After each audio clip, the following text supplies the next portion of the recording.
India और Ireland के बीच के मैच की बात करें तो इंडिया ने 8 विकेट से मैच जीत लिया। आयरलैंड ने बनाए 96 रन 20 ओवर में और इंडिया ने 12वें-13वें ओवर में खत्म कर दिया मैच। तो चलिए, ये तो हो गया मैच। मैच के बारे में और क्या बात करनी है। मैच में इससे ज्यादा बात करने के लिए कुछ था ही नहीं। विकेट वही था सेम।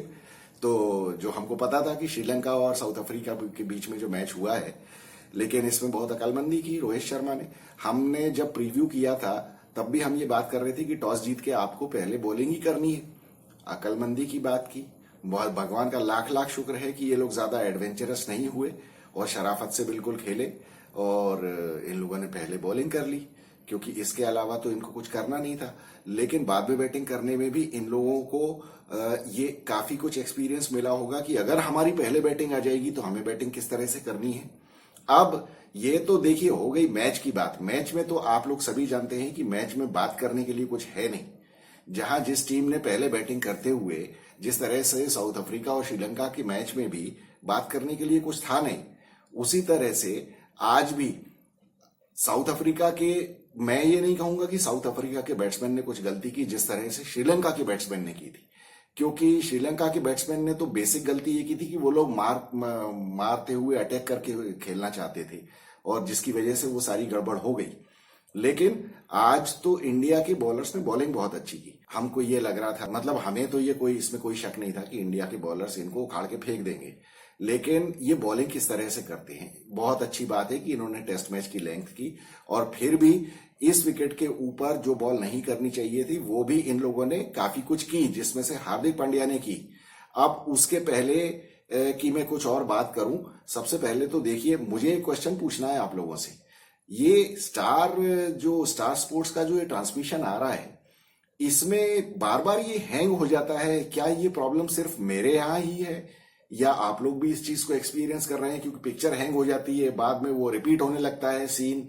कई बार मैंने देखा कि मुझे बार बार रीस्टार्ट करना पड़ा उसको, क्योंकि वो फंस ही जाता था या फिर वो अपने आप फिर वो किसी गैप के बाद शुरू होता था। तो आप प्लीज, आप लोग मुझे कमेंट में लिख के बताइए कि आप लोग भी ये फेस कर रहे हैं ये प्रॉब्लम। दूसरी बात, आज भी हमने देखा कि प्रेजेंटेशन के दौरान रोहित शर्मा का माइक बंद हो गया। कल या परसों के मैच में भी हमने देखा था, जब वो प्रेजेंटेशन हो रहा था वो माइक बंद हो गया। मतलब ये स्टार स्पोर्ट्स, क्या इन लोगों ने ये जो राइट्स परचेस करने के लिए जो बिड दी है, कुछ लगता है इनकी बजट से ज्यादा हो गई है। तो इनका ट्रांसमिशन भी ठीक नहीं आ रहा है।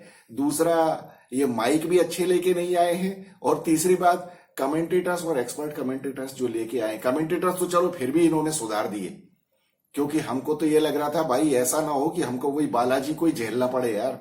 लेकिन वो गनीमत इन लोगों ने कमेंटेटर्स तो चेंज कर दिए। तो कमेंटेटर्स के मामले में तो हम चलो अब खुश हैं, कोई प्रॉब्लम नहीं है।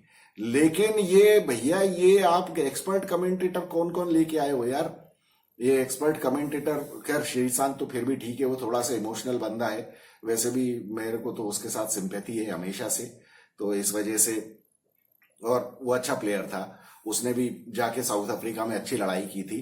वो एक बदमाश एंड्रू नेल हुआ करता था बॉलर उनका साउथ अफ्रीका को, उससे खूब झगड़ा मोल लिया इसने, तो मुझे तो इसलिए पसंद है वो। खैर चलिए ठीक है, एक तो ये बात हो गई इनके ट्रांसमिशन की।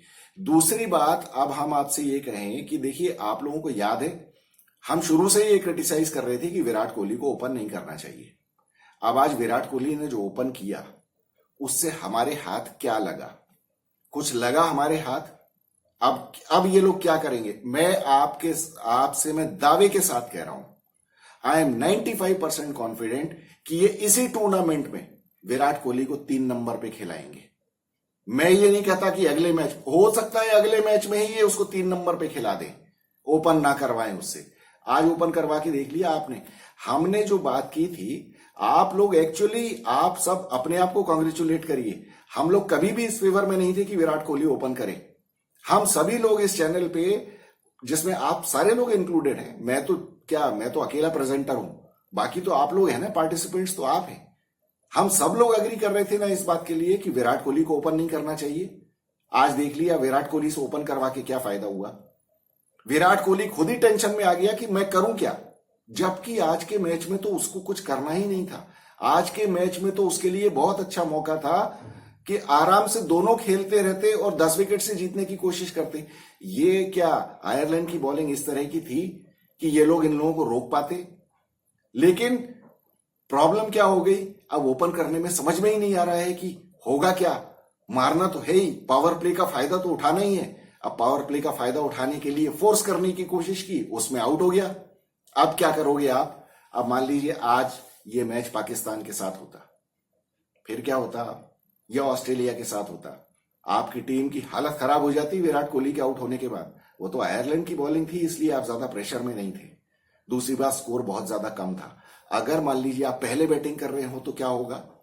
ये हम पहले 4-6 बार डिस्कस नहीं कर चुके हैं क्या कि विराट कोहली से ओपन नहीं कराना चाहिए? आप किसी भी दूसरे आदमी से ओपन, और बल्कि मैं तो कहता हूं इस मैच में जायसवाल को होना चाहिए था। हम तो शिवम दुबे को टीम में लेने के बिल्कुल भी फेवर में नहीं थे।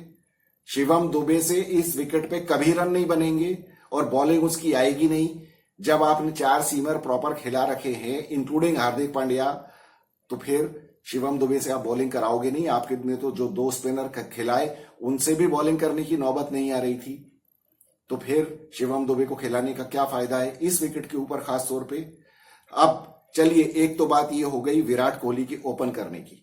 दूसरी बात ये, हम सारे लोग, हमने आईपीएल में हार्दिक पांड्या को कितना भी क्रिटिसाइज किया हो, कितनी ही भला बुरा उसको बोला हो, कितनी गालियां दी हो, लेकिन हम सारे लोग इस बात के लिए एग्री कर रहे थे कि Hardik Pandya is a must in the team.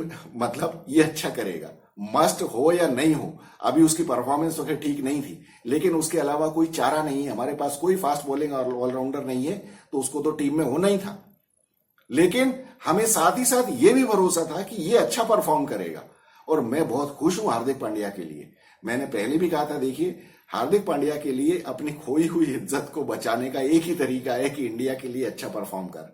सारे लोग वापस तेरी फैंडम में आ जाएंगे, सब तारीफ करने लगेंगे, सब भूल जाएंगे कि आईपीएल में तूने क्या किया क्या नहीं किया। सारे पाप धोने का यही एक तरीका है कि यहां परफॉर्म कर। और किस्मत से आज देखिए आप कि किस्मत ने इतना ज्यादा साथ दिया, इतनी घटिया 3rd क्लास विकेट मिल गई, तो हार्दिक पांड्या के लिए तो ये आइडियल है ना। अगर ये बैटिंग विकेट हो तो हार्दिक पांड्या के तो 4 ओवर में 60 रन ठोकेगी सामने वाली टीम। तो इस तरह के विकेट में उसको 3 विकेट भी मिल गए। शुरू में उसने बॉलिंग अच्छी की, लेकिन बाद में उसने बहुत गड़बड़ बॉलिंग की। उसको ध्यान रखना चाहिए इस विकेट के ऊपर, सिर्फ टॉप अप ऑफ स्टंप अगर आप बॉल को वो करेंगे, जिसको कि एक टिपिकल टेस्ट मैच लेंथ कहा जाता है, आपको कुछ करना ही नहीं है। बस आप टप्पे पे डालते चले जाओ, विकेट टू विकेट बॉल डालते चले जाओ। अपने आप बॉल बल्ले में आ नहीं रही है, शॉट्स लग नहीं रहे हैं, शॉट्स जो लग भी जाते हैं तो वो चौका नहीं होता है, उसमें बैट्समैन को दौड़ना पड़ता है। तो फिर आपको क्या दिमाग लगाने की जरूरत है? तो चलिए, दूसरी बात तो ये जो हम लोगों ने एग्री किया था वो बात बिल्कुल सही हो गई। अब हम बात करते हैं, एक आप लोगों को अगर याद हो, मैंने एक कहा था कि ये बीसीसीआई पैसे में खर्च करने में कंजूसी क्यों करती है। यार, तुमने अभी 4 ही अपने भेजे हैं रिजर्व प्लेयर्स, आप 8 प्लेयर्स अभी भी आज की तारीख में भी बीसीसीआई को मैं ये कहूंगा कि अभी 8 प्लेयर्स और भेज दो। आज आपने देखा विकेट में किस तरह से उल्टी सीधी बॉल उछल रही थी। एक रोहित शर्मा को लगी जिसमें वो रिटायर ही हो गया, दूसरी ऋषभ पंत को लगी थी जब इंडिया को 6-7 रन ही बनाने थे जीतने के लिए। शायद वो सेकंड लास्ट ओवर जो मैच जिसमें खत्म हुआ उसके पहले का जो ओवर था उसमें उसको बॉल लगी थी, उसके भी हाथ में लगी बॉल, और वो भी इतनी ज्यादा तकलीफ में था कि वो मतलब उसका बस चलता तो वो भी बाहर चला जाता। उसके पहले इंडिया जब बॉलिंग कर रही थी तो आपने देखा 2-3 बॉल्स काफी ऑकवर्ड बाउंस हो गई थी, जो कि बैट्समैन के बिल्कुल ग्लव्स में लगी, जिसमें एक बैट्समैन के तो थंब पे लग गई थी बॉल। देखिए, क्रिकेट आप लोगों में से जिसने भी खेला है ना, बॉल जब इस तरह से अनइवनली उछल के लगती है ना, और खासतौर पे बैट में जहां हैंडल में बैट्समैन पकड़ता है वहां पे ये थम्स जो हैं ये बहुत ज्यादा डेलिकेट पोजीशन में रहते हैं, और इनके ऊपर जब बॉल लगती है ना, कभी कभी नाखून निकल जाता है, कभी कुछ इतनी चोट लग जाती है। आप इमेजिन करिए, आपके घर में कभी आपको अगर चोट लगी हो उंगलियों में, वो इतनी ज्यादा परेशान करती है कि वो मतलब 7-7 8-8 दिन तक चलती रहती है। आप यूज नहीं कर सकते हैं अपने फिंगर्स को ठीक से। तो ऐसी सिचुएशन में क्या मतलब आपके 2-3 बैट्समैन को चोट नहीं लग सकती? रोहित शर्मा को लगी, ऋषभ पंत को लगी, ये अपने आयरलैंड के बैट्समैन को लगी, तो फिर किसी को भी लग सकती है। और अगर इस तरह से 2-4 को लग गई, अगर मान लीजिए, अभी तो चलिए आयरलैंड के बॉलर्स थे ये लोग, वो बेकारी तो बहुत तेज बॉल फेंकते हैं, बेकारियों की बॉल अगर लग गई किसी को, 2-3 हो गए इंजर्ड, अगर फिर क्या करोगे आप? आपके पास चलो ठीक है, आपने देख गिल है बैठा हुआ बाहर, रिंकू सिंह बैठा हुआ है बाहर, लेकिन मैं तो कहता हूं अभी भी 8 प्लेयर्स को बुला लो वहां से आप, इसलिए कि अगर किसी को इंजरी ऐसी हो गई कि टूर्नामेंट से ही बाहर हो जाए, फिर आप क्या करोगे? तब आप वहां से बुलाओगे क्या? तब क्या वीजा लगवाओगे आप बाहर बैठे हुए, इंडिया में बैठे हुए प्लेयर्स का? अभी से क्यों नहीं करते हो आप? ये पैसे बचाने का क्या मतलब है? ये हालांकि it is a very far fest idea, लेकिन इट मेक सेंस। और खासतौर पे ये विकेट देखने के बाद आप बताइए, इसके बाद भी नहीं करना चाहिए क्या हमको? हम क्यों डिपेंड कर रहे हैं कि हमारे, क्यों रोहित शर्मा को ये जो बॉल लगी है ये फ्रैक्चर भी हो सकता है ना, भगवान ना करे कि हो, लेकिन हो तो सकता है। ऋषभ पंत को भी हो सकता था, फिर क्या करोगे आप? तो इसलिए भैया थोड़ा अकल के नाखून लो और चुपचाप इंडिया से प्लेयर्स को बुला लो, क्योंकि अगर आपको आईसीसी परमिशन आपको मिल जाएगी 24 घंटे में, लेकिन प्लेयर्स तो इंडिया से बुलाने पड़ेंगे। और अभी कोई ये सोच के हंस सकता है कि यार ये क्या दूर की कौड़ी की बात कर रहे हो आप, इतने सारे प्लेयर्स को लग जाएगी। क्यों नहीं लग सकती है? ये क्यों नहीं लग सकती? आज 2 प्लेयर्स को लगी ना बॉल, और वो जो आयरलैंड के बैट्समैन को लगी, वो भी इंडिया के बैट्समैन को लग सकती है। हमें पूरी दुनिया से कोई लेना देना नहीं है यार, हमें अपनी टीम की चिंता करनी है, तो वो ध्यान रखना चाहिए। खैर, क्या बात करें, तो मुझे तो ये लगता है ये 3 पॉइंट्स तो हमारे बहुत ज्यादा इंपॉर्टेंट है भैया। एक तो ये एक्स्ट्रा प्लेयर्स का, दूसरा ये आपका ये जो विराट कोहली का ओपनिंग वाला है। आज के मैच में देखिए, अगर आप पहले बैटिंग आ ही जाती है आपकी, क्योंकि वो तो पॉल स्टर्लिंग भी कह रहा था, आयरलैंड का कैप्टन, कि हम टॉस जीतते तो हम भी बॉलिंग ही करते। अब बॉलिंग करते आप तो फिर क्या होता? इसलिए आपको अगला मैच भी जब इसी विकेट पे खेलना है, तो आपको तो ये मान के चलना है। देखिए, अगर आप टॉस जीत गए तो आप बाद में बैटिंग करोगे, तो बाद में जो आप बैटिंग करोगे वो तो फिर आपके लिए बिल्कुल सिंपल हो जाता है कि आपको टारगेट पता है, फिर आपको प्लान करना है कि क्या करना है। लेकिन उस मैच में मैं फिर से कहूंगा विराट कोहली को 3 नंबर पे आना चाहिए, ओपन नहीं करना चाहिए। फिर उसके बाद अगर मान लीजिए आप टॉस हार गए और आपकी पहले बैटिंग आ गई, फिर क्या करोगे आप? किस तरह से बैटिंग करोगे आप? आज देखिए, आयरलैंड के सामने आपको चूंकि टारगेट मालूम था, इसलिए आपने 10 ओवर में 76 रन बना दिए थे। आज इंडिया का स्कोर 10 ओवर में 76 फॉर 1 था। लेकिन क्या आप पहले बैटिंग करते हुए भी ऐसे बैटिंग कर सकते थे? रोहित शर्मा का एक कैच छूटा था आज भी, वो तो बेवकूफ, वो आयरलैंड वालों ने क्या स्लिप लगा के रखा था, बिल्कुल उसके बगल में लगा के रखा था, उसको 2-4 कदम पीछे होना चाहिए था। वो अगर इतना आगे नहीं होता तो शायद वो कैच पकड़ लेता। वो तो स्पिनर की तरह उस डिस्टेंस पे खड़ा हुआ था स्लिप में, बल्बर्नी था या कौन था जिसने कैच छोड़ा है रोहित शर्मा का, वो तो शुरुआत में बल्ला चला दिया था रोहित शर्मा ने। अब बताइए आप, मान लीजिए वो कैच पकड़ा जाता और विराट कोहली भी आउट हो गया था, इसी स्कोर में इंडिया को प्रॉब्लम हो सकती थी। तो ये अभी इनको बहुत सीरियसली प्लान करना है कि हमारी अगर पहले बैटिंग आ गई तो हमें क्या करना है। मैं अभी फिर से ये बात कहूंगा, मैं कितनी बार I would repeat this at the cost of being repetitive, कि विराट कोहली से ओपन करवाना ठीक नहीं है इंडिया के लिए। आज आपने देख लिया कि विराट कोहली से ओपन करने में उसके पास प्लान करने का टाइम ही नहीं है, उसे तो मारना है, क्योंकि उसे तो पावर प्ले का फायदा उठाना है। अब नहीं समझ में आती तो मैं कुछ नहीं कर सकता, लेकिन आप करवाओगे ओपन, आप मुंह की खाओगे।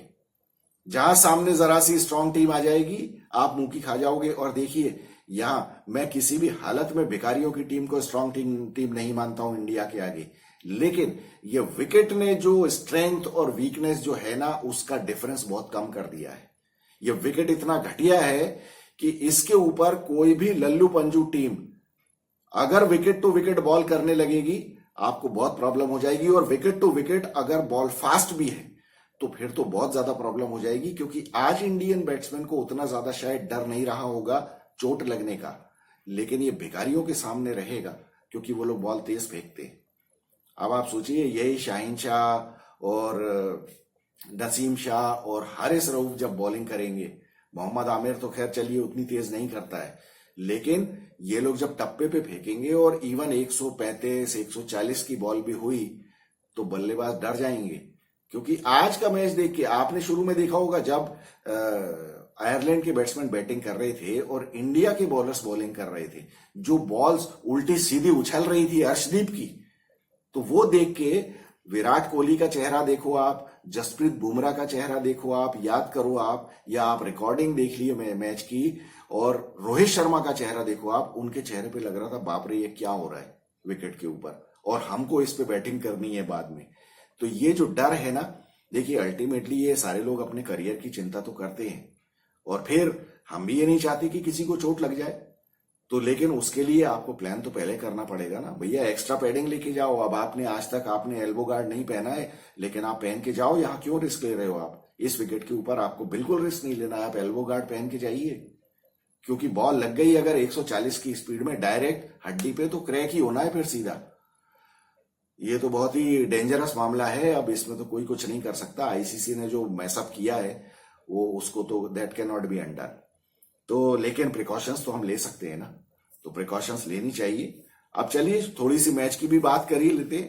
पहले ओवर में अर्शदीप ने 3 रन दिए, दूसरे में सिराज ने 4 रन दिए, और फिर तीसरे में अर्शदीप ने आके 2 विकेट निपटा दिए। पॉल स्टर्लिंग और बलबर्नी दोनों ही आउट हो गए। पॉल स्टर्लिंग, अब देखिए बात वही होती है, पहले बैटिंग करने में अब वो इम्पेशेंट हो गया कि भैया रन ही नहीं बन रहे, तीसरा ओवर आ गया है, 7 रन बने हैं, तो क्या करूं, घुमा दिया बल्ला आड़ा टेढ़ा विकेट की बॉल पे, एज लग के हो गई खड़ी बॉल, आउट हो गया।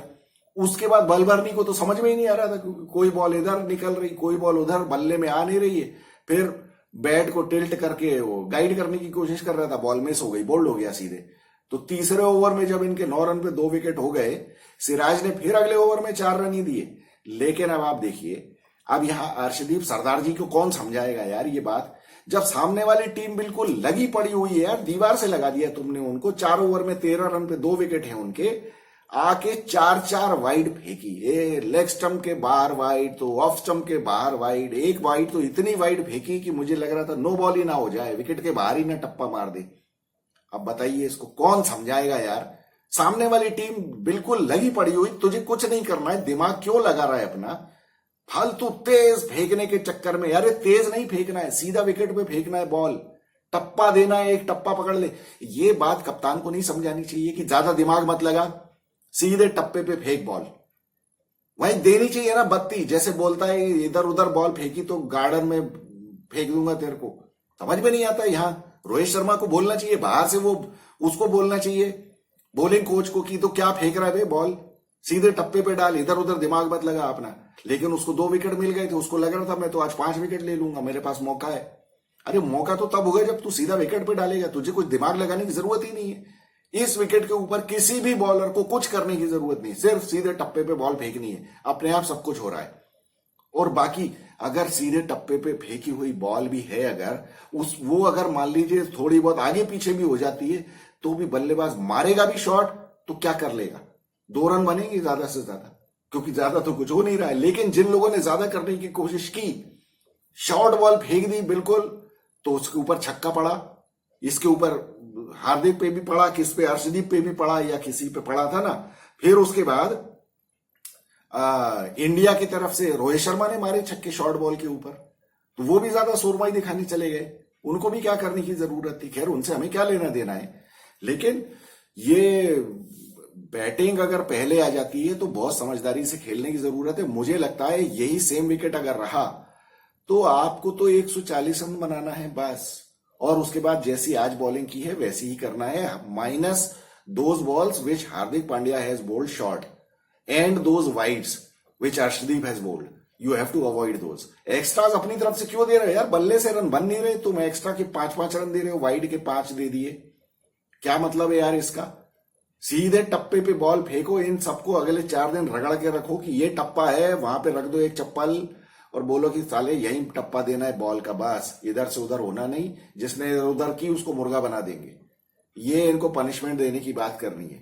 मतलब इनके 10 ओवर में देखिए 49 फॉर 6 हो गए थे, 11वें ओवर में 49 फॉर 7, 12वें में 52 फॉर 8, 52 फॉर 8 से इन लोगों ने फिर पिटवाए हैं। देखिए हार्दिक ने 14 रन दिए, जड्डू ने तो चलिए कोई, जड्डू से इनको बॉलिंग करवानी ही नहीं चाहिए थी, जड्डू से क्यों बॉलिंग करवाई इन्होंने, जब आपके वो सारे चारों सीमर कर रहे हैं यार। और एक अक्षर पटेल अच्छा ओवर कर चुका था, तो अक्षर पटेल जब अच्छा ओवर कर चुका था तो उसको क्यों हटा के जड्डू को ले आए? या तो तुम प्रैक्टिस करवाना चाहते थे भैया, ये विकेट प्रैक्टिस करने का नहीं था। यही रन अगर आप 20 रन और कर दो तो मैच में जान आ जाती है एकदम।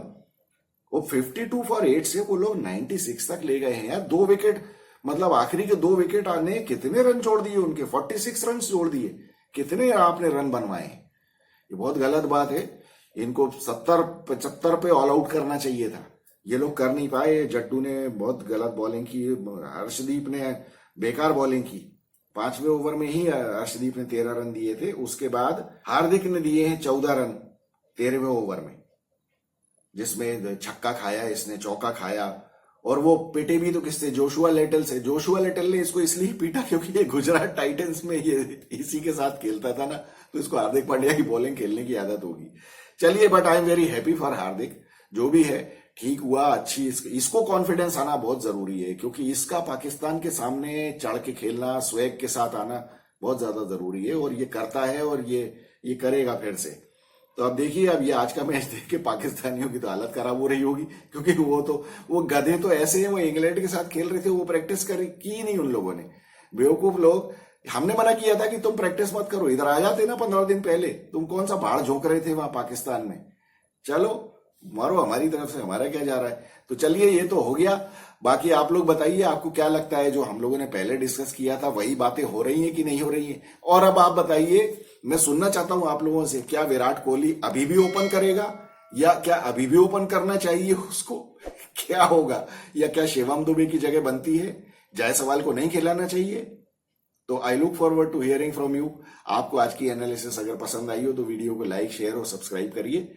और हम मिलेंगे, कल है भिखारियों का मैच यूएसए के साथ। उनकी तो जान बिल्कुल हलक में लटकी होगी भिखारियों की। क्या होगा अब मुझे पता नहीं कि ये कल आज के वाले विकेट के ऊपर मैच है या क्या है क्या नहीं है। तो देखेंगे, अब जो भी होगा वो तो कल ही पता चलेगा। अभी मैंने देखा नहीं है। मिलेंगे कल उनके मैच के बाद। वैसे तो 2 मैचेस और हैं, पापुआ न्यू गिनी और उगांडा का भी है, और अपना ये ऑस्ट्रेलिया और ओमान का भी है। लेकिन वो दोनों मैचेस का तो कोई मतलब नहीं है। मजेदार मैच तो यूएस और पाकिस्तान का ही है। ये देखते हैं पाकिस्तानी कल ही धरा ना जाए। मैं तो बड़ा मजा आ रहा है, इनकी जान बिल्कुल हलक में लटकी होगी। तो मिलेंगे कल के मैच के बाद। I look forward to meeting you tomorrow. This is Vikas Saxena, the biased analyst. Thank you so much.